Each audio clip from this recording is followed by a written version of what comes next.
رحم اللہ من یقرأ الفاتحہ۔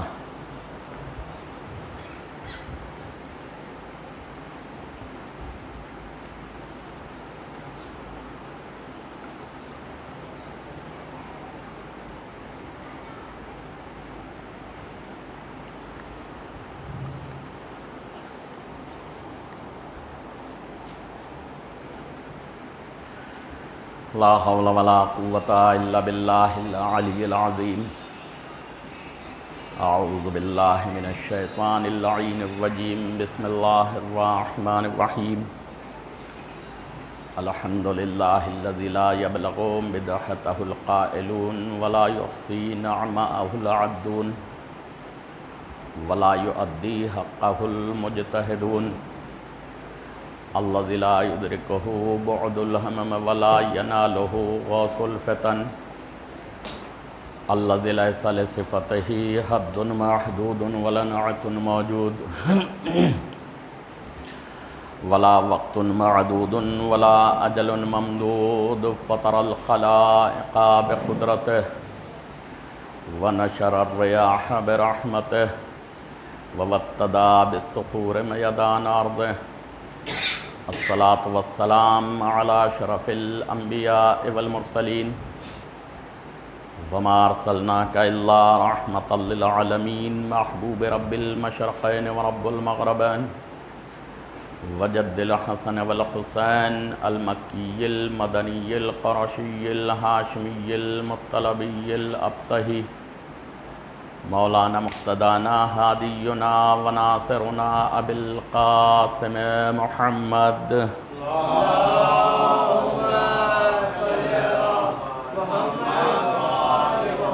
وآلہ الطیبین الطاہرین المعصومین المظلومین المنتجبین المنتخبین من یومنا ھذا الی یوم الدین۔ اما بعد فقد قال اللہ تبارک فی کتابہ المجید وفرقانہ الحمید وهو اصدق الصادقین وقولہ الحق۔ بسم اللہ الرحمن الرحیم۔ ان علینا للہدی وان لنا للآخرۃ والأولی۔ صلوات۔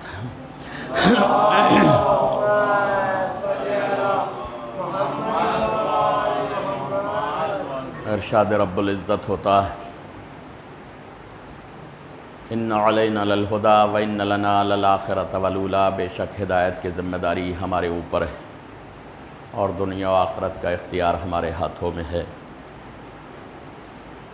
اللہ نے آدم سے لے کر خاتم تک اس سلسلہ ہدایت میں کوئی وقت ایسا نہیں چھوڑا کہ جس میں انسان ہدایت لینے والا تو ہو اور ہدایت دینے والا نہ ہو۔ کیوں؟ اس لیے تاکہ کسی کو یہ اعتراض نہ ہو سکے کہ ہم مجبور تھے، کوئی راستہ بتانے والا نہ تھا، ہم مجبور تھے، کوئی ہم کو ہدایت دینے والا نہ تھا، ہم مجبور تھے، ہماری رہنمائی کرنے والا کوئی نہ تھا۔ اسی لیے خداوند عالم نے جب سب سے پہلے انسان کو پیدا کیا اسی کو ہادی بنا دیا تاکہ کسی بھی انسان کو یہ موقع ہی نہ ملے کہ کوئی اعتراض کر سکے کہ ہم مجبور تھے۔ آدم سب سے پہلے انسان اس کائنات کے لیے، مگر وہ خود نبی، خود ہادی، خود رہنما۔ تو اللہ نے پہلے ہی دن سے آخری دن تک کی ہدایت کی ذمہ داری اپنے ہاتھوں میں لی، اور کوئی زمانہ، کوئی وقت ایسا نہیں چھوڑا کہ جس میں ہدایت سے زمانہ خالی رہا ہو، تاکہ انسان اپنی زندگی کے تقاضوں کو پہچانتا رہے اور اس کے زیر سایہ ہدایت کے ذریعے سے اپنی زندگی کے تقاضوں کو پورا کرتا رہے۔ ان سب تمام تر ہادیوں میں ہمارے رسول سب سے آخری انبیاء کے سلسلے میں ہادی بن کر اللہ کی طرف سے آئے، اور اللہ کے رسول نے آدم ہوں یا نوح ہوں، ابراہیم ہوں، موسیٰ ہوں، عیسیٰ ہوں، ہدایت کے ذریعے سے ہو یا معجزے کے ذریعے سے ہو، اللہ نے اپنی ہدایت کے سلسلے کو آگے بڑھایا۔ رات ایک معجزہ جو دماغ سے میں ہو گیا تھا جناب ابراہیم کا کہ ہر ایک نبی کے ہاتھ کو اللہ نے مخصوص طور پر خصوصی طور پر معجزہ بنایا. نوح کا ہاتھ معجزہ، ابراہیم کا ہاتھ معجزہ، موسیٰ کا ہاتھ معجزہ، عیسیٰ کا ہاتھ معجزہ. تو جناب ابراہیم کا ہاتھ معجزہ کس طرح سے تھا کہ جب آپ خانہ کعبہ کو تعمیر کرنے کے لیے اللہ کے حکم سے آگے بڑھے تو ایک پتھر تھا جس پر آپ نے ہاتھ لگایا، وہ پتھر بڑا ہوتا چلا گیا. اور ہمارے یہاں سیڑھیوں کی ضرورت ہوتی ہے عمارت بنانے کے لیے، پاڑ بلی لگانے کے لیے، مگر وہاں یہ سسٹم نہیں ہے جناب ابراہیم کے تعمیر کعبہ کرنے میں، بلکہ آپ نے صرف پتھر کو ہاتھ لگایا، پتھر بلندی پر ہونے لگا، ابراہیم اس پتھر پر کھڑے ہو کر تعمیر کعبہ کرتے رہے. جب آپ کو اس کو نیچے لینا ہوتا تھا تب پتھر پہ ہاتھ رکھتے تھے، پتھر نیچے چھوٹا ہوتا چلا جاتا تھا. وہ معجزہ آج بھی خانہ کعبہ کے قریب مقام ابراہیم کی شکل میں موجود ہے. وہ اتنا چھوٹا ہوا کہ جیسا تھا، مگر نشان قدم ابراہیم کو اپنے سینے پر لے لیا، اور آج وہ مقام ابراہیم کی شکل میں بطور معجزہ آج تک وہ پتھر موجود ہے. یعنی جناب ابراہیم کے معجزے کی یاد. تو ان کے ہاتھ کا معجزہ یہ تھا کہ ہاتھ پتھر پر رکھیں تو پتھر بڑا ہو جاتا تھا، اس پر ہاتھ رکھتے تھے تو وہ چھوٹا ہو جاتا تھا، اور اسی پر کھڑے ہو کر پورا خانہ کعبہ تعمیر کیا. کتنا اونچا ہے، مگر آپ اس وقت دیکھیں تو پتھر کتنا چھوٹا ہے، ایک تعزیہ کسی شکل میں اس میں اندر رکھا ہوا ہے، مگر اسی پر خانہ کعبہ کی پوری تعمیر جناب ابراہیم نے کی. تو یہ ایک زندہ معجزہ آج بھی موجود ہے. کیوں مقام ابراہیم کو باقی رکھا گیا؟ کیوں صفا و مروہ کی سعی کو باقی رکھا گیا؟ آپ یہ دیکھیں کہ اللہ نے قرآن پاک میں کچھ امتوں کے ذکر کیے اور کچھ نبیوں کے بھی قرآن میں ذکر کیے. بھئی دیکھیے، براہ راست ہمارا شریعت ابراہیمی سے عملی تعلق نہیں. جناب موسیٰ کی جو شریعت ہے توریت کی، اس سے ہمارا براہ راست کوئی تعلق نہیں، مگر توریت پر ایمان رکھنا واجب ہے، ضروری ہے. کیوں؟ اس لیے کہ وہ کتاب اللہ سے منسوب ہے. انجیل پر براہ راست عملی ہمارا کوئی تعلق نہیں، مگر چونکہ اللہ سے منسوب ہے، وہ اللہ کی کتاب ہے، لہذا اس پر ایمان رکھنا واجب ہے. زبور سے عملی تعلق ہمارا نہیں ہے، مگر چونکہ اللہ سے منسوب ہے اس لیے اس پر ایمان رکھنا ہمارے اوپر واجب ہے. تو یہ تمام تر چیزیں. اس کے بعد حکم ہوتا ہے فَاذْكُرْ فِي الْكِتَابِ إِبْرَاهِيمَ إِنَّهُ كَانَ صِدِّيقًا نَبِيًّا. اس کتاب میں خدا کہتا ہے، اس کتاب میں فَاذْكُرْ ذکر کرو، فَاذْكُرْ فِي الْكِتَابِ إِبْرَاهِيمَ، اس کتاب میں ابراہیم کا تذکرہ کرو. إِنَّهُ كَانَ صِدِّيقًا نَبِيًّا، اس لیے کہ وہ بے شک ہمارے سچے نبی تھے. نبی سب سچے ہوتے ہیں، مگر خصوصی طور پر کچھ ادائیں ابراہیم کی اللہ کو اتنی پسند آئی کہ ان کے تذکرے کو قرآن میں ذکر کرا دیا. فَاذْكُرْ فِي الْكِتَابِ إِبْرَاهِيمَ، اس کتاب میں قرآن میں ابراہیم کا ذکر کرو کہ وہ ہمارے سچے نبی تھے، بے شک وہ ہمارے سچے نبی تھے. پھر حکم ہوتا فَاذْكُرْ فِي الْكِتَابِ مُوسَىٰ، اس کتاب میں موسیٰ کا ذکر کرو. فَاذْكُرْ فِي الْكِتَابِ مَرْيَم، اس کتاب میں مریم کا تذکرہ کرو. فَاذْكُرْ فِي الْكِتَابِ اسماعیل، اس کتاب میں اسماعیل کا تذکرہ کرو. فَاذْكُرْ فِي الْكِتَابِ ذِي الْكِفْلِ، اس کتاب میں ذوالکفل کا تذکرہ کرو.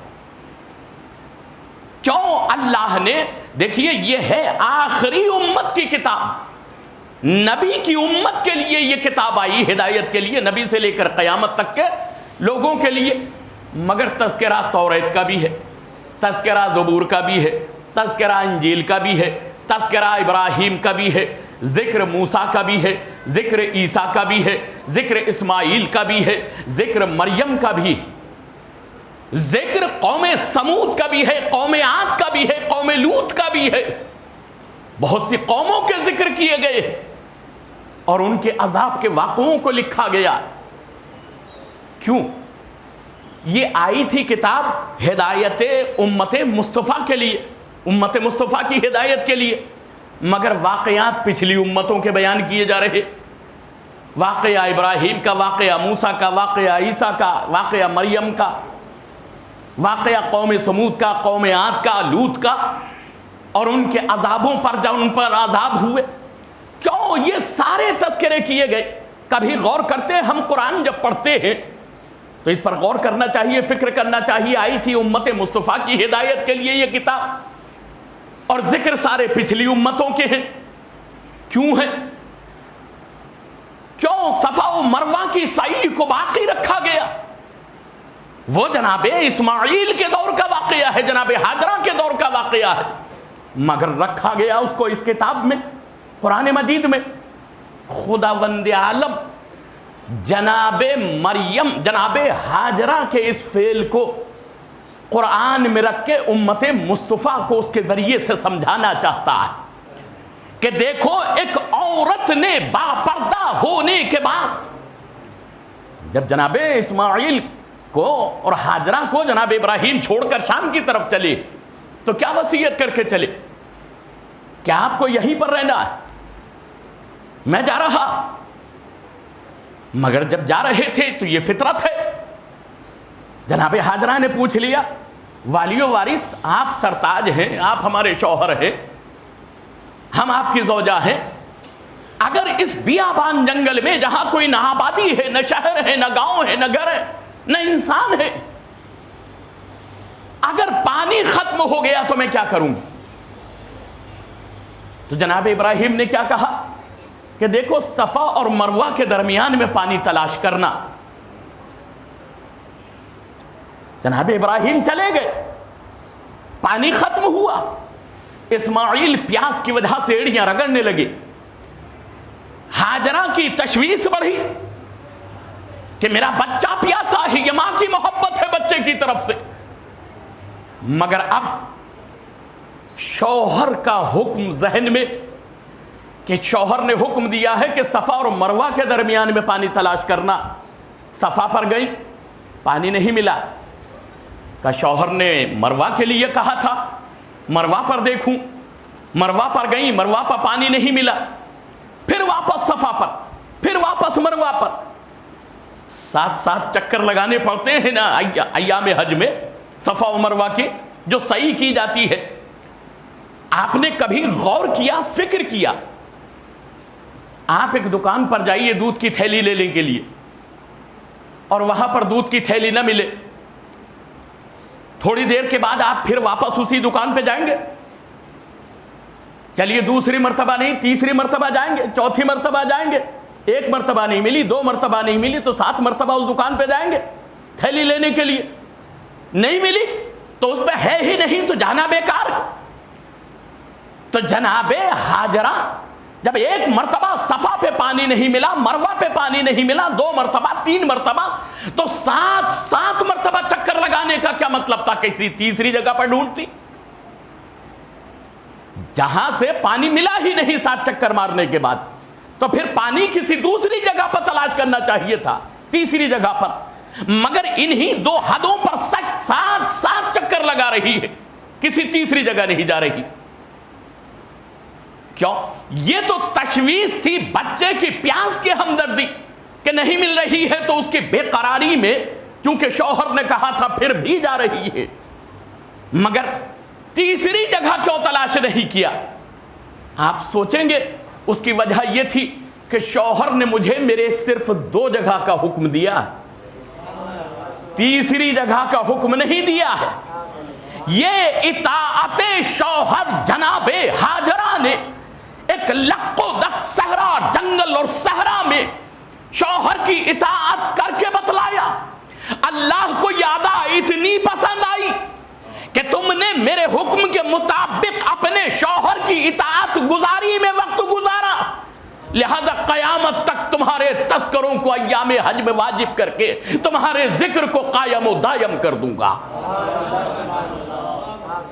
اللہ بدلہ دیتا ہے انسان کو انسان کی نیکی کا، اس لیے اس تذکرے کو امت مصطفیٰ کے لیے رکھا کہ دیکھو واقعہ بے شک ہاجرہ کا ہے، اسماعیل کا ہے، مگر اس سے سبق تمہیں لینا ہے، اس سے سبق تم کو حاصل کرنا ہے کہ ایک زوجہ اپنے شوہر کی کس طرح سے اطاعت کرتی ہے، اور جب وہ اطاعت شوہر کرتی ہے تو خدا کو وہ ادا کتنی پسند آتی ہے کہ اس کے تذکروں کو کتاب الہی میں درج کرا دیتا ہے۔ ایک صلوات بھیجیے محمد و آل محمد کے اوپر۔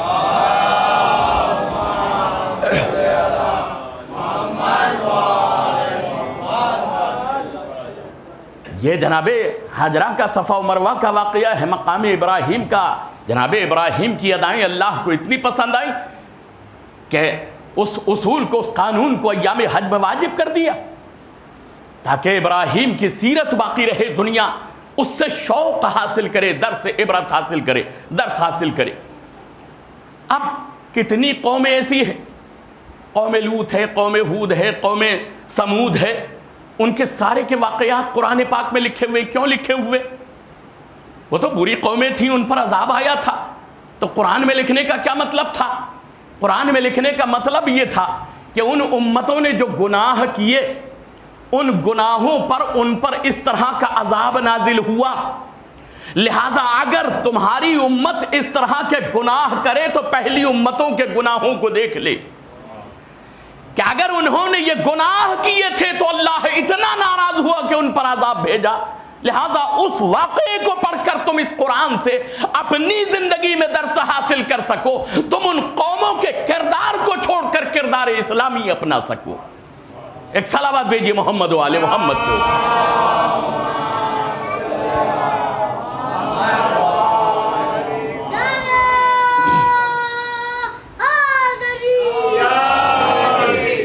تو ہم قرآن بے شک لیے ہوئے، قرآن کو اللہ کی کتاب مانتے ہیں، قرآن کی تلاوت بھی کرتے ہیں، مگر غرض صرف اتنی رہ گئی ہے کہ اس کو ماہ رمضان میں ثواب حاصل کرنے کے لیے، کوئی مر گیا تو سورہ یاسین پڑھنے کے لیے، اس کو ایصال ثواب کرنے کے لیے، کوئی بیمار ہو گیا تو اس کو ہوا دینے کے لیے۔ قرآن اس لیے نہیں آیا تھا کہ انسان اس کو مریضوں کو ہوا دے کر صرف کام چلا لے، یا یہ کہ مردے پر یا مرنے سے پہلے اس کی راحت آسانی کے لیے اس سے کام و فائدہ اٹھا لے، یا رزق و روزی کے لیے صرف نہیں، بلکہ یہ سارے واقعات اس لیے لکھے گئے تھے تاکہ ان واقعات سے انسان اپنی زندگی میں اپنے آپ کو گناہوں سے بچا سکے، اور جو نیک کام کے بدلے جن بندوں نے اس کی تاریخ میں کوئی نیک کام کیا ہے ان کے ناموں کو باقی رکھ کے دنیا کو شوق دلایا گیا امت مصطفیٰ کو، تاکہ وہ ان اعمال کو انجام دے سکے کہ جو اللہ کو پسند ہے، اور ان پسند پر اللہ انعامات عطا کرتا ہے۔ کیوں مقام منی کو لے جا کر حج میں واجب کر دیا؟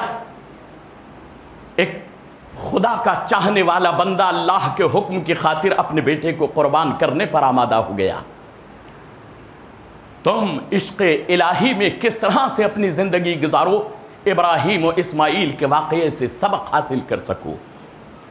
مقام ابراہیم ہو، مقام منی ہو، صفا و مروہ ہو، یہ سب اسی لیے باقی رکھے گئے کہ امت مصطفیٰ ان تمام واقعات کو، ان نشانیوں کو دیکھ کر اپنے لیے ایک راہ منتخب کر کے اپنی زندگی کو صحیح طرح گزار سکے۔ عزیزان محترم، رسول اسلام اس دنیا میں آئے ہدایت کرنے کے لیے، تبلیغ کرنے کے لیے، امت کو صحیح راستہ بتلانے کے لیے۔ اب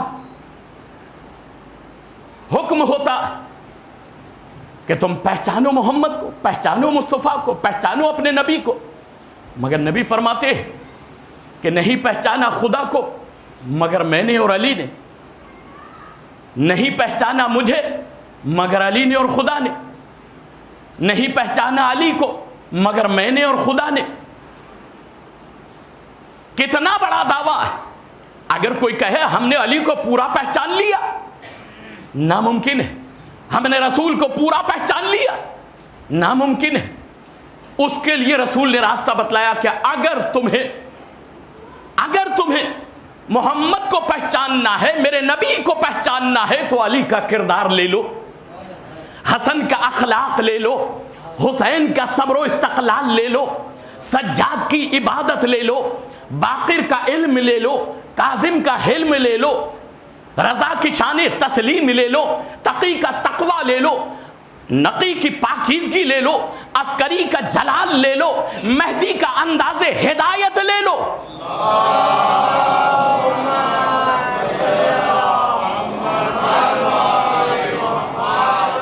جب یہ ساری صفات تمہارے اندر جمع ہو جائیں گی تو میرے نبی کی توصیف ممکن ہو جائے گی، ان کے اوصاف کو پرکھنا، ان کی معرفت کرنا تمہارے لیے بہت آسان ہو جائے گی۔ مگر عزیزان محترم، اللہ نے یہ آئینہ خانہ اس لیے بنایا تھا کہ ہر دور میں، ہر زمانے میں اس کے ہادی کو پہچانا جا سکے اور ان سے سبق حاصل کیا جا سکے۔ ہر ایک کا کردار اٹھائیے اماموں کے سلسلے کو، کیوں ان کی سیرت ایک تھی، کیوں یہ سب ایک سے تھے۔ ہر دور میں قیامت تک کے لیے ایک درس الہی ہے کہ جو انسان کی زندگی کے لیے رکھا گیا۔ عزیزو، جلدی جلدی آپ کی خدمت میں کچھ عرض کرنا چاہتا۔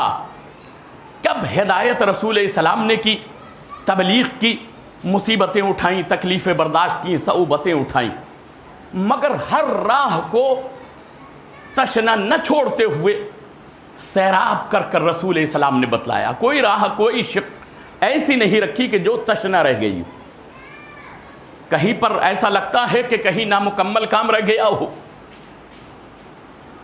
اس نبی کی تبلیغ میں، جس میں سونے کے طریقے بتلائے، کھانے کے طریقے بتلائے، ٹوائلٹ میں جانے کے طریقے بتلائے، چلنے کے طریقے بتلائے، گفتگو کرنے کے طریقے بتلائے، اولاد کی پرورش کے طریقے بتلائے، زوجہ کا حق بتلایا، شوہر کا حق بتلایا، پڑوسی کا حق بتلایا، تمام تر چیزوں کا، مسکرانے کا حق بتلایا، اور پھر بتلایا کہ دیکھو خدا زیادہ تمہارے قہقہوں کو پسند نہیں کرتا ہے۔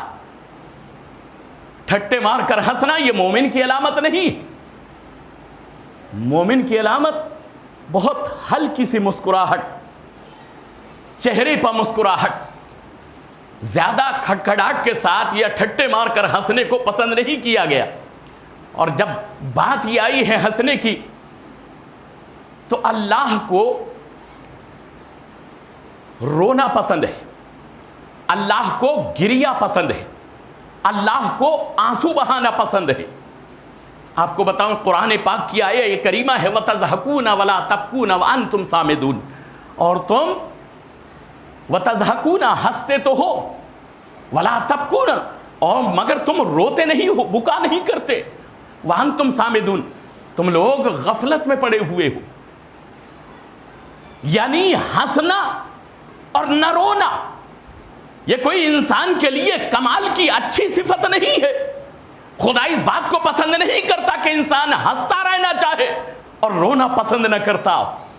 وہ خود کہتا وَتَضْحَكُونَ وَلَا تَبْكُونَ وَأَنْتُمْ سَامِدُونَ، اور تم ہنستے تو ہو مگر روتے نہیں ہو، وَأَنْتُمْ سَامِدُونَ تم غفلت میں پڑے ہوئے ہو۔ یعنی اللہ کو بکا پسند ہے، رونا پسند ہے، گریا پسند ہے۔ تاریخ اٹھا کر دیکھیے، اللہ کے جتنے بھی نبی آئے وہ یاد الہی میں گریا کرتے نظر آئے۔ نوح نوحہ کرتے نظر آ رہے، نوح گریا و بکا کرتے نظر آ رہے، ابراہیم ہے وہ روتے نظر آ رہے، یعقوب ہیں، یوسف ہیں، ایوب ہیں، یحییٰ ہیں، زکریا ہیں، الیاس ہیں، عیسیٰ ہیں، سارے اپنی زندگی میں روئے مگر یاد الہی میں روئے۔ آپ تاریخ اٹھائیے اماموں کی تو امام جب محراب عبادت میں جاتے تھے تو لرزہ جسم پر طاری رہتا تھا، چہرے کا رنگ متغیر ہو جاتا تھا، زرد پڑ جاتا تھا، اور جب پوچھا جاتا تھا یاد الہی اللہ کی بارگاہ میں حاضر ہونا ہے۔ معرفت پروردگار آئمہ نے بھی بتلائی کہ اللہ کی معرفت کے ساتھ عبادتوں کا کرنا کتنا ضروری ہے۔ تو میں یہ عرض کر رہا تھا، اور ایک دوسری جگہ پر ہے رونے کے لیے یہ کہ ہنسو کم اضحکوا قلیلا وابکوا کثیرا، ہنسو کم رو زیادہ۔ اللہ کو رونا بہت پسند ہے، تو جب ہنسی پر گفتگو آئی ہے، ایسا نہیں ہے کہ ہنسنا منع ہے اسلام میں، مگر اس کے قاعدے رکھے، قانون رکھے، تہذیب رکھی، طریقے رکھے۔ رسول اسلام نے سب کچھ بتلایا، کوئی چیز تشنا نہیں چھوڑی۔ اور اس ہنسنے کو کہیں پر اگر اس کی برگزیدہ ہستیاں مسکرا دی، ہنس دی، تو اللہ نے اس ہنسی کو معجزہ بنا دیا۔ کیوں معجزہ بنا دیا؟ اس لیے کہ آج وہ ہنسا ہے جو زندگی بھر روتا چلا رہا ہے۔ مرضی پروردگار کے لیے جو ہمیشہ خوف الہی میں روتا رہا، آج وہ ہنسا ہے تو اس کی ہنسی کو معجزہ بنا دوں گا۔ جناب سارا کی ہنسی قرآن میں موجود ہے، جب ان کو ان کے بیٹے کی 90 سال کی عمر میں خوشخبری دی گئی فرشتے کے ذریعے سے کہ تم کو خدا بیٹا عطا کر رہا ہے، کہ 90 برس کی میں بوڑھی، تو اس وقت میں تمنا تو ماں کی ہوتی ہے کہ خدا اس کو اولاد دے، وہ صاحب اولاد ہو، انتظار ہر وقت رہتا ہے۔ مگر جب 90 برس کی عمر میں یہ خوشخبری ملی کہ خدا بیٹا دے گا، تو ہنسی، مسکرائیں۔ اللہ نے اس مسکراہٹ کو قرآن میں درج کر دیا۔ یہ معجزہ ہے، اس لیے کہ وہ بندے ہنسے ہیں جو مرضی پروردگار پر ہمیشہ روتے رہے۔ آج اگر ہنسے تو ان کی ہنسی کو اللہ نے معجزہ بنا دیا۔ عزیزو، ہنسی ایسی ہو کہ جو دامن اسلام میں اسلام کے لیے فائدے بخش ہوتی ہو، اس ہنسی کو بھی جائز کیا گیا، مزاح المومنین کو بھی جائز کیا گیا۔ آپ نے دیکھا ہوگا ہر دربار میں ہنسانے کے لیے ایک آدمی رکھا جاتا تھا کہ اگر بادشاہ سلامت غمگین ہو تو ان کو ہنسا دیا جائے تاکہ دنیا بھر کی ٹینشن خرافات اس کے دماغ سے نکل جائے۔ مگر یہاں دربار مصطفیٰ میں ایسا نہیں تھا، مگر کچھ لوگ پھر بھی مسخرے ٹائپ کے تھے ان کے صحابیوں میں۔ ایک تھے جن کا نام تھا نعمان بدری، وہ ہنسی مذاق زیادہ کیا کرتے تھے، ہر بات میں یہ تلاش کرتے تھے، مگر ایسا آدمی اگر کوئی بھی اس سے نہ ملے مگر وہ خود جا کر مل لیتا۔ اس کے پیٹ کا ہاضمہ ہی نہیں ہوتا جب تک ایک دو چٹکلے نہیں چھوڑ لیتا، کسی کو ہنسا نہیں لیتا، وہ خود تلاش کر لیتا۔ ایک دن اچانک جنگ بنی قینقاع چھڑ گئی۔ اس جنگ کا آپ نے نام سنا؟ جنگ بنی قینقاع، یہودیوں سے یہ جنگ ہوئی تھی، اسلام کے لشکر کی۔ رسول اسلام کو جب خبر ملی کہ یہودیوں کا بہت بڑا لشکر تیار ہو کر جرار لشکر آیا مسلمانوں سے لڑنے کے لیے، تو آپ بھی اپنا لشکر تیار کر کے لے کے چلے یہودیوں کے سامنے، اور آمنا سامنا لشکر پہنچ گیا۔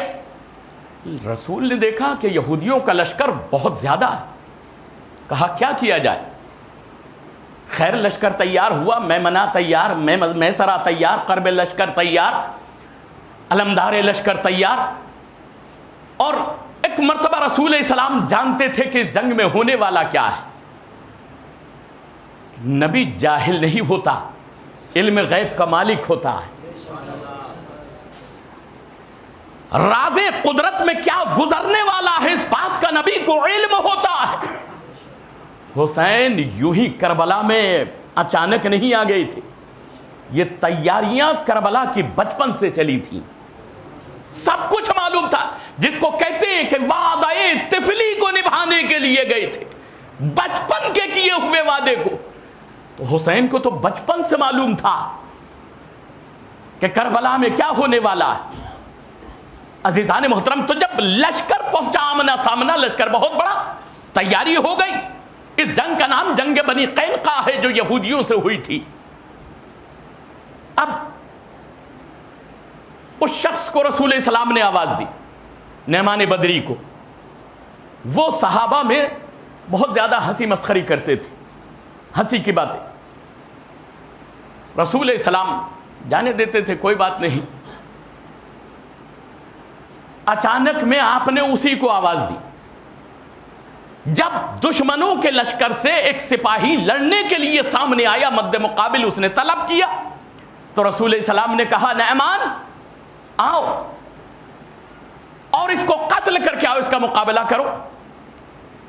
نعمان بدری نے سنا کہ مولا میں اللہ کے رسول میں اس کو ایسا لگ رہا تھا کہ جیسے بس صرف ہنسانے کے لیے پیدا ہوا ہو، کوئی دوسرا کام ہی نہیں کیا تھا.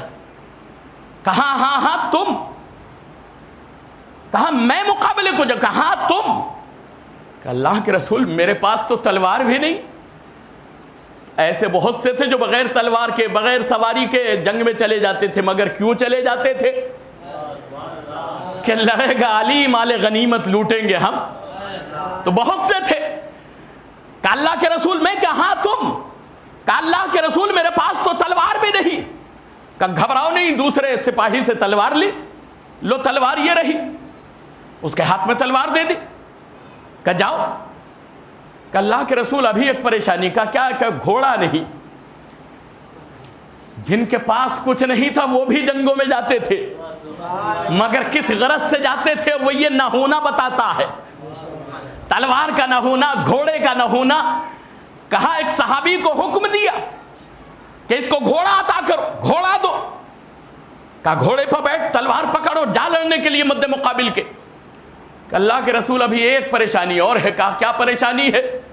کہ بھوک لگی. اب یہ بہانے تلاش کر رہا. کہا وہ جو مدینے سے ٹفن آیا ہے وہ اس کو دے دو. اس کے ہاتھ میں ٹفن تھما دیا، ایک ہاتھ میں ٹفن لیا، ایک ہاتھ میں تلوار لی، گھوڑے پر سوار ہو گیا. چلا. اب تو مجبوری تھی، تلوار بھی دلا دی، گھوڑا بھی دلا دیا، کھانا بھی دلا دیا. ٹفن لے کے گھوڑے پر سوار ہو گیا، تلوار لے کر چلا، مد مقابل کے سامنے پہنچ گیا. اب جو اس نے دیکھا کہ ایک ہاتھ میں تلوار اور ایک میں ٹفن، تو وہ یہودی سپاہی بھی ہنسنے لگا کہ اسلام کے لشکر کا سپاہی بڑی شان اور آن بان کے ساتھ آ رہا، عجیب شان کے ساتھ نکلا. اور ایک مرتبہ قریب پہنچا. تو جنگوں کا عربوں میں یہ طریقہ تھا کہ جنگ ہونے سے پہلے رجز پڑھا جاتا تھا.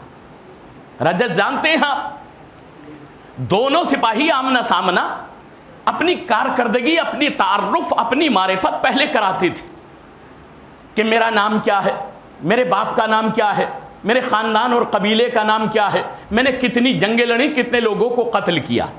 اپنی شجاعت، اپنی بہادری کے کارنامے سامنے والے کو بتاتے تھے. سامنے والا پھر رجز پڑھتا تھا، وہ اپنا تعارف کراتا تھا، اس کے بعد جنگ شروع ہوتی تھی. تو نعمان بدری جب سامنے پہنچے تو ایک مرتبہ اس مد مقابل سپاہی سے کہا ارے سن. اس نے کہا کیا بات ہے؟ کہا میں رجز پڑھنے کے لیے جا رہا ہوں، مگر ایک بات بتلا کہ تیرا نام کیا؟ میرا نام کیا ہے؟ اس نے خود پوچھا نعمان بدری نے کہ میرا نام کیا ہے؟ بولے عجیب انسان ہے، عجیب سپاہی ہے، نام خود کا پوچھ مجھ سے رہا. کہ بتا میرا نام کیا؟ کہ میں کیا جانوں تیرا نام کیا، مجھے کیا معلوم تیرا نام کیا ہے. کہ اچھا چل، میرا نام نہیں معلوم، میرے باپ کا کیا نام ہے؟ کہ میں تیرے نام کو نہیں جانتا تو تیرے باپ کے نام کو کیسے جانتا ہوں گا. کہ اچھا چل، تو اپنا نام، میرا نام نہیں بتلاتا، میرے باپ کا نام نہیں بتلاتا، یہ بتا میرا قبیلہ کیا ہے.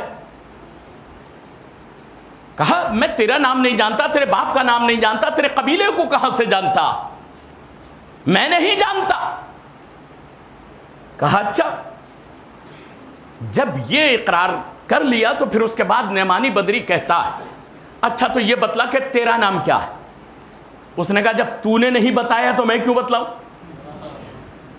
جب تو نے نہیں بتلایا اپنا نام تو میں کیوں نہیں بتلاؤں؟ میں کیوں بتلاؤں؟ تو نعمانی بدری کہتے تو یہ بتلا کہ تو میرا نام نہیں جانتا، میں تیرا نام نہیں جانتا، تو میرے باپ کا نام نہیں جانتا، میں تیرے باپ کا نام نہیں جانتا، تو میرے قبیلے کو نہیں جانتا، میں تیرے قبیلے کو نہیں جانتا، میں تیری کارکردگی کو نہیں جانتا، تو میری کارکردگی کو نہیں جانتا. کہ ہاں یہ بات تو ہے. کہ تو پھر جھگڑا کائے کا؟ جھگڑا کس بات کا ہے؟ لڑنے کس لیے آیا؟ تلوار لے کے کیوں آیا؟ کہ ہاں یہ بات تو ہے. یہ عرب تھے، جنگیں سینکڑوں برس لڑتے تھے، مگر جنگ اتنی بڑھ جاتی تھی یہ بھول جاتے تھے کہ جنگ چل کیوں رہی. ان کو یہ پتہ ہی نہیں رہتا تھا کہ جنگ لڑ کیوں رہے ہیں. اتنی لمبی لمبی چلا کرتی تھی، برسوں برس تک چلی آ رہی ہے، اولاد در اولاد چلی جاتی تھی. یہی نہیں پتہ رہتا تھا کہاں سے شروع ہوئی تھی اور کیوں چل رہی ہے. تو اس نے کہا کہ دیکھو نہ تم ہمیں جانتے نہ ہم تمہیں جانتے، تو پھر جھگڑا کس بات کا؟ کہا یہ تو بات ہے۔ تو اس نے کہا کہ پھر دوسری بات کرتے ہیں کہ بھوک لگی ہے؟ کہا ہاں بھوک تو لگی ہے۔ کہا تو پھر آؤ دونوں مل کر بیٹھ کر کھاتے۔ کہا کیسے کھائے؟ دونوں گھوڑوں کو ایک جگہ ملایا، پشت ملائی ایک جگہ، بیچ میں دسترخوان بچھایا، گھوڑے پر بیٹھ کر ٹفن کو کھول لیا اور کھانا شروع کر دیا۔ ادھر سے یہودیوں کے لشکر نے دیکھا، ان کا ہنستے ہنستے حال خراب ہو گیا۔ ادھر سے اسلام کے لشکر نے دیکھا، یہودیوں کا لشکر شکست مان کر چلا گیا۔ کہ بات ان کی حقیقت ہے یہ بات کہ جس بات کا پتہ ہی نہیں کہ لڑائی کیوں ہو رہی ہے، آمنے سامنے قتل بھی ہو رہے ہیں، خون بہائے جا رہے ہیں۔ تو عزیزان محترم، تاریخ اسلام میں ایک ہنسی اور مسکراہٹ یہ بھی ہے کہ جو انسان کو نہیں بلکہ جنگوں کو فتح دے جاتی ہے۔ ہاں تو ایسی ہنسی ہنسو کہ جو اسلام کو فائدہ پہنچا جائے۔ ایک سلامات بھیجیے محمد و آل محمد کے اوپر۔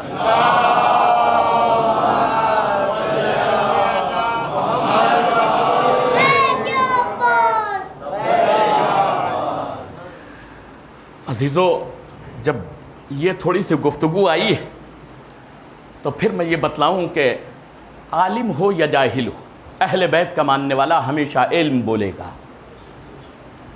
بچہ ہو یا نوجوان ہو، بزرگ ہو یا بوڑھا ہو، جب بولے گا علم بولے گا۔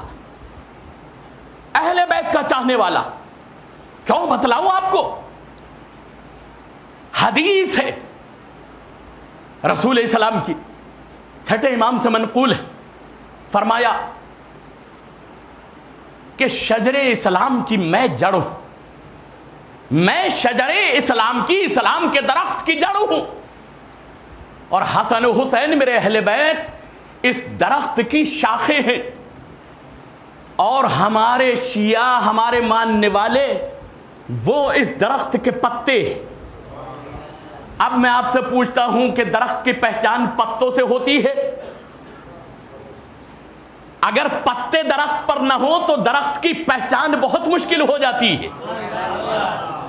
پتوں سے دیکھ کر یہ اندازہ لگایا جاتا ہے کہ یہ درخت آم کا ہے یا نیم کا ہے۔ اگر پتے نہ ہو تو درخت کو پہچاننے میں مشکل ہو جاتی ہے۔ تو ائمہ نے فرمایا، رسول نے فرمایا، ہمارے شیعہ ہمارے درخت اسلام کے پتے ہیں، لہذا ہمیں دیکھ کر اہل بیت کے کردار کا اس درخت کا اندازہ لگنا چاہیے۔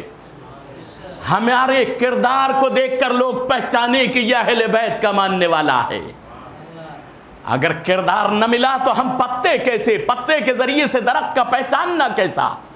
تو اہل بیت کا چاہنے والا جو ہوگا وہ ہمیشہ علم بولے گا، تہذیب کے دائرے میں بولے گا، اچھی بات بولے گا، ہنسے گا تو بھی مرضی معبود کے ساتھ ہنسے گا، جس کا کوئی بغیر مقصد کے نہیں ہنسے گا۔ اسلام نے سب کچھ بتلایا ہے۔ اب میں آپ کی خدمت میں عرض کرتا ہوں کہ بہت بزرگ عالم دین گزرے، رائٹر تھے، مصنف تھے، کتابیں لکھتے تھے، تاریخیں لکھتے تھے۔ ان کا نام ہے ملا نصیر الدین طوسی۔ رائٹر تھے اپنے زمانے کے، بہت بڑے عالم دین۔ وہ ایک جگہ سے گزر رہے تھے، دریائے دجلہ کے قریب بادشاہ کا محل بنا ہوا تھا، بادشاہ گیلری میں ٹہل رہا تھا۔ جب وہاں سے گزرے تو بادشاہ نے پوچھا کہ اے ملا نصیر الدین طوسی، تمہارے ہاتھ میں کیا ہے؟ کہا کتاب ہے۔ کہا کیا لکھا؟ کہا اس میں فضائل اہل بیت لکھے۔ اہل بیت کے اتنے بڑے چاہنے والے تھے، دیکھیے راستہ بھی گزر رہے ہیں تو فضائل اہل بیت کی لکھی ہوئی کتاب اپنے ہاتھ میں ہے۔ یہ اہل بیت کے چاہنے والے، خود لکھنے والے کتاب کو لے کر راستے سے گزر رہے ہیں۔ بادشاہ نے پوچھ لیا کہ اس میں لکھا کیا ہے؟ کیا اہل بیت کے فضائل لکھے؟ کہا دیکھوں۔ ملا نصیر الدین طوسی نے وہ کتاب تھما دی بادشاہ کو۔ اس نے الٹا پلٹا کھولا، تھوڑا سا گھمایا پھرایا اور دریا دجلہ میں پھینک دیا۔ دشمن اہل بیت تھا، جیسے ہی دریائے دجلہ میں پھینکا، یہ رائٹر تھے، مشہور مصنف تھے، کتابیں لکھنے والے، قلم چلتا تھا ان کا، اور جیسے ہی دیکھا تڑپ گئے۔ کہ تم نے میری محنت کو برباد کر دیا ہے، اس میں اہل بیت کے فضائل لکھے تھے، تم نے اس کو دریا کے حوالے کر دیا۔ کہا ہاں کر دیا۔ کہ یاد رکھنا تم نے اس کتاب کو دریائے دجلہ میں پھینکا، ایک دن وہ آئے گا کہ میں تمہاری لاش خون میں پھینکواؤں گا۔ یہ ایک عالم دین ہے، ٹھانا کہاں جا دیکھ لیں گے۔ وہ بادشاہ تھا، اس کو اپنی طاقت پر غرور تھا، چلے گئے ملا نصیر الدین طوسی۔ مگر یہ اہل بیت کے اتنے بڑے چاہنے والے تھے کہ علم جعفر کا ان کے پاس علم تھا، علم جعفر کے مالک تھے، اور علم جعفر کے ذریعے سے یہ معلوم کیا جا سکتا ہے کہ کس کی موت کب ہوگی، کیسے ہوگی، اپنی موت مرے گا یا مارا جائے گا، کس طرح سے موت ہوگی۔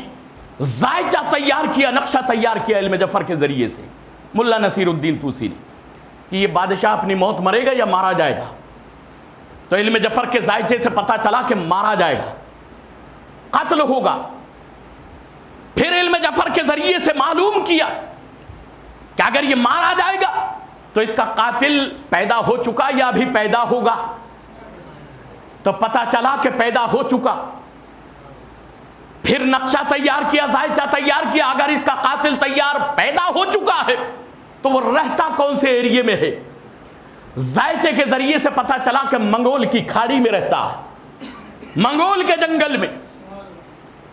جب علم جعفر کے ذریعے سے، ذائچے کے ذریعے سے یہ پتہ چلا لیا تو ایک مرتبہ نقشے کے ذریعے سے، ذائچے کے ذریعے سے اس منگول کی کھاڑی میں اس جگہ کی طرف تلاش میں نکلے ملا نصیر الدین طوسی۔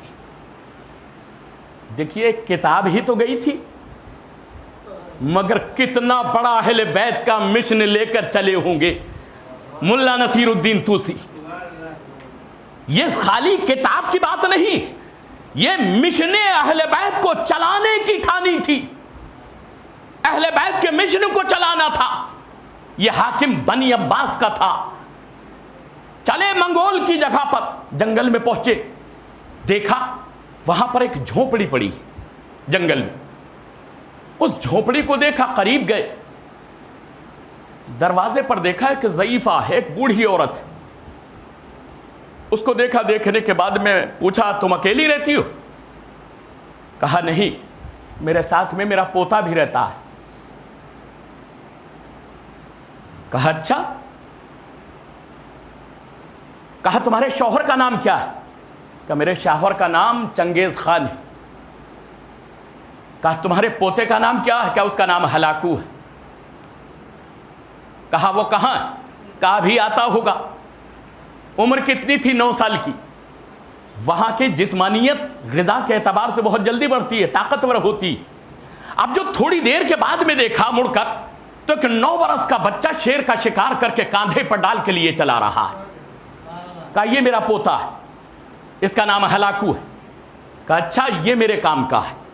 اس کی طاقت کا اندازہ کیا، اس جھونپڑی میں قیام کر لیا ملا نصیر الدین طوسی نے، اور اس کو فن سپاگری سکھائے، جنگ لڑنا سکھائی اس بچے کو۔ اور جب وہ جوان ہو گیا تو ایک مرتبہ ہلاکو سے ملا نصیر الدین طوسی کہتے ہیں تم جانتے ہو میں نے تمہیں یہ سب کچھ کیوں سکھایا؟ کہا استاد مجھے معلوم نہیں۔ کہا یہ قرب و جوار کے جتنے گاؤں ہیں، جتنے ایریے ہیں، اس پہ قبضہ کرو، ان گاؤں پر قبضہ کرو۔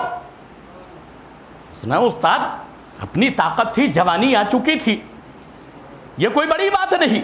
رفتہ رفتہ اس نے قریب کے جتنے بھی قریے تھے، جتنے گاؤں تھے، ان پر سب پر اپنی حکومت حاصل کر لی۔ اب اس کے بعد پھر کہا کہ میں نے معلوم ہے یہ سب کچھ کیوں کرایا؟ کہا کیوں؟ کہ بغداد پہ حملہ کرنا ہے۔ کتنا بڑا مشن ہے اہل بیت کی محبت میں۔ کہا بغداد پر حملہ کرنا، اب لشکر تمہارے پاس ہو چکا ہے بغداد پہ۔ کہا استاد یہ کون سی بڑی بات ہے، میں چلتا ہوں بغداد پر۔ اور لشکر کو لے کر ہلاکو بغداد پہنچا۔ کہا استاد آپ نہیں چلیں گے؟ کہا میں نہیں آؤں گا، میں اس وقت آؤں گا جب بغداد کا بادشاہ خون کے دریا میں بہنے کے لیے تیار ہوگا۔ پکڑو، گرفتار کرو، مجھے بلاؤ۔ بغداد پر جا کر چڑھائی کی، تہس نہس کر دیا بغداد کو، اور اس کے بعد بادشاہ کو گرفتار کیا۔ ملا نصیر الدین طوسی کے سامنے جب اس کو حاضر کیا گیا تو اب ملا نصیر الدین طوسی اسے دیکھ کر کہتے ہیں مجھے پہچانا؟ بادشاہ نے دیکھا ہاں پہچانا کہ تم ملا نصیر الدین طوسی ہو۔ کہا میری کتاب یاد ہے تم نے دریائے دجلہ میں پھینک دی تھی؟ کہا ہاں یاد ہے۔ کہا وہ جملہ بھی یاد ہے میں نے کہا تھا تو نے میری کتاب دریا میں پھینکی ہے میں تیری لاش خون میں پھینکواؤں گا؟ کہا ہاں یاد ہے۔ عزیزان محترم اس کے بعد حکم دیا کہ اس کو قتل کر دیا جائے، قتل کر دیا گیا۔ یہاں سے بنی عباس کی حکومت ختم۔ یہ آخری بادشاہ تھا بنی عباس کے سلسلے کا جو ملا نصیر الدین طوسی کے حکم سے ہلاکو نے قتل کیا۔ اب بغداد پر تخت پر حکومت ہلاکو کی، بیٹھ گیا، بادشاہ بن گیا بغداد کا، حکومت حاصل کر لی۔ اب جب انسان حاکم بنتا ہے تو چیلے چپاٹے بھی بننا شروع ہو جاتے۔ کوئی ایک آیا کہ یہ بادشاہ جو ہے یہ تو جنگل کا رہنے والا جاہل انسان تھا، خالی فن سپاہی سکھائے تھے اپنا مقصد پورا کرنے کے لیے۔ کیا ہوا کہ چاروں طرف سے لوگوں کا ہجوم آنے لگا، کوئی اپنی شریعت سمجھا رہا، کوئی اپنی فقہ سمجھا رہا کہ ہماری شریعت ایسی ہے، ہماری فقہ ایسی ہے، تاکہ بادشاہ اس کو قبول کرنے پر آمادہ ہو جائے۔ اب اس کا دماغ کام نہیں کر رہا، جنگل کا رہنے والا، اور لوگ اپنی شریعتیں، اپنی فقہ، اپنی دینیاتیں سمجھانے میں لگے ہیں۔ جب کافی ٹائم گزر گیا اتفاق ہوا یہ کہ اس کی دادی کا انتقال ہو گیا جو جھوپڑے میں رہتی تھی اس وقت۔ جب دادی کا انتقال ہوا تو لوگوں نے کہا کہ تمہاری دادی انتقال کر چکی۔ کہا اچھا، کہا کیا کیا جائے؟ کہا دفن و کفن کا انتظام کریں۔ اب دشمنان اہل بیت اور محبان اہل بیت کے دشمن ہر جگہ پر موجود رہتے ہیں، اگر محب ملیں گے تو دشمن بھی ملیں گے۔ تو کچھ لوگ اس تلاش میں تھے کہ کسی صورت سے ملا نصیر الدین طوسی کو ٹپکایا جائے، یہ اہل بیت کا چاہنے والا بڑا رائٹر ہے، تو بہانہ تلاش کر رہے تھے۔ کہا دفن کیا جائے دادی کو، غسل دیا جائے، کفن پہنایا جائے۔ کہا وہ شریعت میں ہماری ایک مسئلہ ہے، وہ یہ ہے کہ قبر میں منکر و نکیر آتے، اور منکر و نکیر عربی میں آ کر سوال کرتے مرنے والے سے، اور مرنے والا بھی عربی میں جواب دے، یہ ضروری ہوتا۔ کہا اچھا تو پھر؟ بولے تمہاری دادی کو تو عربی آتی نہیں تھی۔ تو بولے پھر کیا کریں؟ تو کوئی ایک عربی جاننے والا اپنی دادی کے ساتھ میں قبر میں دفن کرا دو تاکہ تمہاری دادی کی طرف سے مدد کر کے وہ منکر و نکیر کو جواب دے سکے عربی میں۔ کہا تو پھر تم میں سے کون جائے گا میری دادی کے ساتھ قبر میں؟ اب وہ تو تلاش میں تھے، ملا نصیر الدین کے لیے یہ سارا گیم رچا تھا کہ ملا نصیر الدین طوسی سے پورے ملک میں زیادہ بہتر عربی کوئی جاننے والا ہے ہی نہیں، وہ رائٹر ہیں، وہ مصنف ہیں، وہ کتابیں لکھتے ہیں۔ کہا ہاں یہ ٹھیک ہے، کہ بلایا جائے استاد کو۔ ملا نصیر الدین طوسی آگے سر جھکا کر بیٹھ گئے کہ میری دادی کا انتقال ہو گیا۔ کہا انا للہ و انا الیہ راجعون۔ کہا تو پھر؟ کہا وہ ان کے ساتھ کسی کو دفن کرنا ہے جو عربی جانتا ہو تاکہ منکر نکیر کے جواب عربی میں دے سکے، وہ سوال عربی میں کریں گے۔ کہا تو پھر؟ کہا استاد اتنا کام تو ہم نے آپ کے کہنے سے کر دیا، آپ تھوڑا سا کام ہمارے لیے کر دیجئے، ہماری دادی کو بخشوا دیجئے، قبر میں چلے جائیے۔ اب اہل بیت کے چاہنے والے ہوشیار بھی بہت ہوتے ہیں اور دماغ کے مزین بھی بہت ہوتے ہیں۔ جیسے ہی ملا نصیر الدین طوسی نے سنا تو سننے کے بعد میں کہا ہلاکو تو پاگل ہو گیا۔ کہا کیا بات ہے؟ کہا تجھے نہیں مرنا؟ کہا ہاں مجھے بھی مرنا ہے ایک دن۔ کہا تو تیرے ساتھ کون جائے گا؟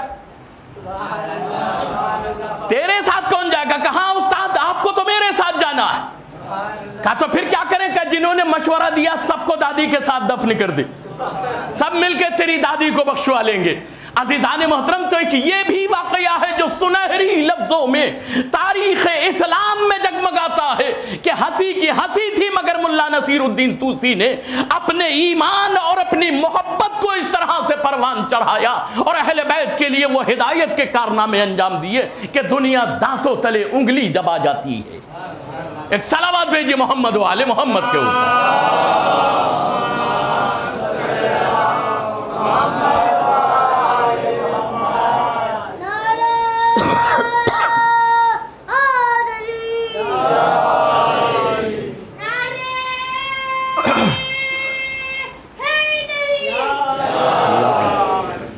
بس عزیزان محترم، میں نے آپ کی زحمت کو تمام کیا تو محب اہل بیت ایسے ہوتے، علی کے چاہنے والے، اہل بیت کے چاہنے والے ایسے ہوتے ہیں کہ جو دشمنان اہل بیت سے بھی اتنی خوبصورتی سے بدلہ لیتے کہ پتہ بھی نہیں چل پاتا، ہنسی کی ہنسی ہوتی ہے اور کام کا کام ہو جاتا ہے۔ یہ بزرگوں نے بتلایا، علماء نے بتلایا، چاہنے والوں نے بتلایا۔ مگر عزیزان محترم، جہاں پر رونے کا مقام تھا وہاں ہنسی کے نقارے بج رہے تھے، تالیاں بج رہی تھی، ڈھول بج رہے تھے۔ نواسۂ رسول کو کربلا میں قتل کر دیا گیا، لوگ خوشیاں منا رہے تھے۔ صرف 1400 برس پہلے ایسے لوگ نہیں تھے، آج بھی جب وہ دن آتے ہیں تو لوگ حسین کے غم کو مٹانے کے لیے دنیا کو خوشیوں کے راستے بتلاتے کہ کسی صورت سے غم حسین کم ہو سکے۔ مگر یہ دعائے سیدہ ہے کہ جو اللہ نے سیدہ سے وعدہ کیا ہے، اس کو ہر چند کوئی مٹانا چاہے گا تو مٹا نہیں سکے گا۔ کیوں؟ اس لیے کہ اللہ کو باقی رکھنے کے لیے، اللہ کے مشن کو قائم رکھنے کے لیے حسین نے سب کچھ قربان کر دیا۔ تو اب اللہ کا فرض ہے کہ وہ حسین کے غم کو قیامت تک باقی رکھے، اور اس نے اس وعدے کو پورا کیا ہے۔ یہ دنیا کی خام خیالی ہے کہ ہم اس ذکر کو مٹا دیں گے، یہ دنیا کی غلط فہمی ہے کہ ہم اس غم کو ختم کر دیں گے۔ یہ اللہ کا فاطمہ زہرا سے کیا ہوا وعدہ ہے، اس کو کوئی نہیں مٹا سکتا۔ عزادارو، کربلا ہے، اور کربلا میں حسین پر اتنے ظلم ہیں، تاریخ لکھتی ہے کہ جب حسین کی شہادت ہو چکی، سر گرے جانے لگے تو ایک سر کم نظر آیا، تو پسر سعد کہتا ہے کہ ایک سر کم ہے۔ کس کا سر کم ہے؟ کہا حسین کے ششماہ علی اصغر کا سر نہیں دیکھ رہا۔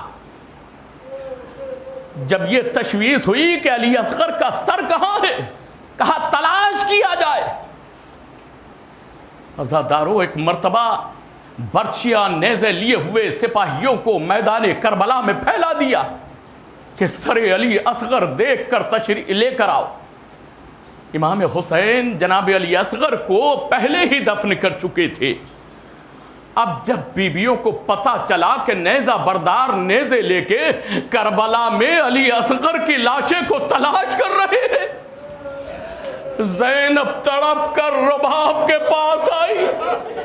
رباب، تم علی اصغر کی ماں ہو، اللہ سے دعا کرو، خیر مناؤ، تمہارا علی اصغر کا سر کی خیر ہو۔ عزادارو، مصیبتوں کی، مصائبوں کی حد ہو گئی۔ ایک مرتبہ ایک سپاہی نے جو نیزہ زمین کربلا میں گاڑا تو ایک مرتبہ نیزے کے ساتھ علی اصغر کا لاشا باہر آ گیا۔ جیسے ہی لاشا باہر آیا، ایک مرتبہ دشمن نے خنجر علی اصغر کے گلوب مبارک پہ رکھا۔ ایک مرتبہ تو چھد چکا تھا، تیرے سے شعبہ سے علی اصغر کا گلا۔ دوبارہ ایک مرتبہ جب رباب نے دیکھا میرے 6 مہینے کے بیٹے کی گردن کاٹی جا رہی ہے، رباب تڑپ گئی، اے زینب، ارے میرے بیٹے کو قبر میں بھی چین سے نہ رہنے دیا گیا۔ ارے علی اصغر کا گلوب مبارک کاٹا، نیزے پہ بلند کر لیا۔ عزادارو، ایک مرتبہ وہ منزل آئی کہ جب حسین کی شہادت تھی تو شہادت کے بعد چند حرام زادے، ارے چند ملعون حسین کے لاشے کو لوٹنے کے لیے دوڑے، حسین کے لاشے کو لوٹنے کے لیے دوڑے۔ میرے پاس کتاب میں فہرست میں لوٹنے والوں کے نام بھی لکھے ہیں، اور ایک مرتبہ ایک اسحاق تھا کہ جس نے امام مظلوم کی قمیص کو ان کے جسم سے اتارا، وہ قمیص کہ جو وقت آخر زینب سے لے کر پہنی تھی، وہ قمیص کہ جس کو اپنے ہاتھوں سے جگہ جگہ سے چاک کیا تھا، اور ایک مرتبہ اسحاق نے اس کو کاٹا، اس کو اتارا، اتارنے کے بعد اس قمیص کو لوٹ لیا۔ بن کعب نے ایک مرتبہ مولا کے تہبند کو لوٹ لیا۔ اس کے بعد ایک اخنس ملعون آتا ہے، اس نے امام کے امامے کو لوٹا، اور ایک مرتبہ بجدل ابن سلیم آگے بڑھتا ہے، مولا کے ہاتھ کی انگلی کی انگوٹھی لوٹنے کے لیے اس نے مولا کی انگلی کو شہید کر دیا تاکہ انگوٹھی کو لوٹ لیا جائے۔ کتنے ظلم پر ظلم ہو رہے تھے عزاداروں۔ ایک مرتبہ تاریخ میں لکھا ہے، روایت بتاتی ہے کہ 11ویں کی رات جسے شام غریباں کہتے ہیں، جس کا میں نے رات تذکرہ کیا تھا کہ جو بہت مشکل سے گزری، جس میں اہل عقل کے لیے بہت بڑی قسم ہے۔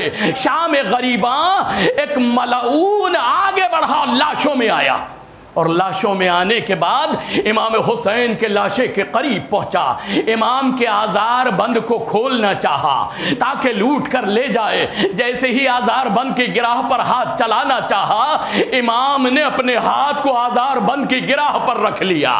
تک مرتبہ اس نے ہٹانے کی کوشش کی مگر مولا کے ہاتھ کو نہ ہٹا سکا۔ یہ بہار الانوار کی جلد کی گفتگو ہے جو لکھی ہوئی ہے۔ ایک مرتبہ جب ہاتھ نہ ہٹا سکا، اٹھنے کے بعد مقتل میں گیا، جا کر تلوار کا کہیں سے ٹوٹا ہوا ٹکڑا تلاش کر کے لایا، اور لانے کے بعد مولا کا وہ ہاتھ جو آزار بند کی گراہ پر رکھا ہوا تھا، اس ہاتھ کو کاٹا، اس ہاتھ کو قطع کیا۔ مولا نے دوسرا ہاتھ اٹھا کر اپنے آزار بند کی گراہ پر رکھا، مرے ظالم کی تلوار کا ٹکڑا چلا، دوسرے ہاتھ کو قطع کر دیا۔ جیسے ہی دونوں ہاتھ قطع ہوئے، زمین کربلا پہ پھر زلزلہ آنے لگا، زمین کربلا پہ زلزلہ آیا، اور ایک مرتبہ ایک ہماری آسمان سے اتری جس میں ایک کالے کپڑوں میں بی بی نکل رہی تھی، 4 دوسری ہستیاں تھیں۔ آئے وہ بی بی، ایک مرتبہ حسین کے لاشے پر گر گئی۔ کون تھی وہ بی بی؟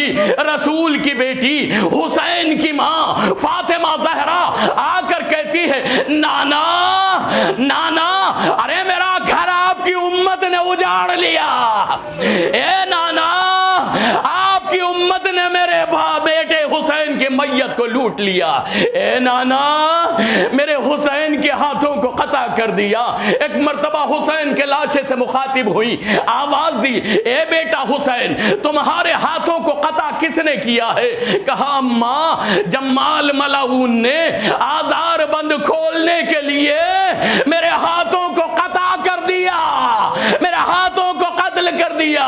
ایک مرتبہ رسول اٹھے، لاشوں میں چلے، دیکھا تو جمال ملعون لاشوں میں چھپا ہوا تھا، اور ایک مرتبہ رسول نے کہا، ارے ظالم خدا تیرے ہاتھوں کو چھل کرے، تیرے چہرے کو سیاہ کرے۔ فوراً عذاب میں مبتلا ہو گیا، مگر فاطمہ زہرا کو کربلا میں بعد شہادت بھی حسین کے چین نہیں ہے۔ زینب نے کیسے برداشت کیا ہوگا، سکینہ نے کیسے بابا کے لاشے کو دیکھا۔ لعنت اللہ علی قوم الظالمین وسیعلم الذین ظلموا ای منقلب ینقلبون۔ بار اللہ محمد و آل محمد کا واسطہ، جو منین مومنات بیمار ان کو شفاء کلی صحت کاملہ عطا فرما، جو منین مقروض ہیں ان کے قرض میں ادائیگی فرما، جو منین پریشان حال ہیں ان کے پریشانی کو دور فرما۔ بار اللہ محمد و آل محمد کا واسطہ، ہمارے گناہ کبیرہ و صغیرہ کو معاف فرما، ہم سے مدنیہ صاحباً غلط ہو ان کو معاف فرما۔ پروردگارات کی محمد و آل محمد کا واسطہ، جتنے بھی مومنین بے روزگار ہیں ان کو روزگار عطا فرما، جو مومنین صاحب روزگار ہیں ان کو روزگار میں برکت عطا فرما، جو مومنین بے اولاد ہیں ان کو اولاد صالح عطا فرما۔ پروردگارات جتنے بھی ہمارے مرحومین اس دنیا سے ڈگئے ان کی مغفرت فرما، ان کو جنت میں عالی درجات عنایت فرما۔ جو مومنین زیارت کے مشتاق، حج و زیارات کے مشتاق ہیں ان کو حج و زیارات نصیب فرما۔ جو مومنین حج و زیارات نصیب کر چکے ہیں ان کی حج و زیارات کو اپنی بارگاہ میں قبول فرما۔ پروردگارہ ہماری اس مختصر سی پرسے کی مجلس کو اپنی بارگاہ میں قبول فرما، امام کے ظہور میں تعجیل فرما، ان کے ناصروں میں ہمیں شمار فرما۔ ماتم حسین